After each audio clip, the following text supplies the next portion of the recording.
Hey guys, welcome to Tuesday. In today's lesson, we're going to analyze the elements of a procedural text. Learning about these elements helps us to understand how to approach and read procedural text. Procedural text tells us how to do something. In this case, it's going to be a science experiment. Recipes, assembly instructions, directions, rules to a game, and how-to texts are all examples of procedural text. They all break down a process by which something happens or something that must be done and breaks it down into steps for us.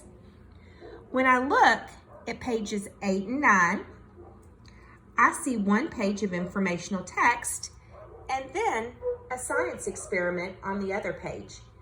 Each of these plays a role in my understanding of the text. Page 8 gives me background on static electricity. By giving background information about static electricity, the author makes sure I'll be able to understand the experiment on page 9. The purpose of this page is to prepare me for the science experiment. Now, as I look at the science experiment, I see that it begins with a list of materials. Then it gives me step-by-step directions to follow on this page. Now let's take a look at our anchor chart, and we're going to see what the elements of the procedural text is. At the top, it tells me that procedural text tells me how to do something or make something. The goal of the procedural text is it's trying to tell me and give me instructions on what needs to be accomplished. A procedural text will also give me resources. And these may be titled materials, equipment, ingredients, items that need to be in a list. And these are the things that I need to be able to accomplish my goal.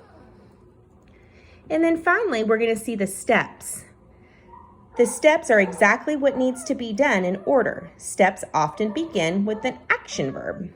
Now, again, some examples of procedural text are instructions, recipes, science experiments, rules, directions, how-to guides, and user guides. So I've just shown you some ways that I analyze a procedural text. Now you're going to practice on your own.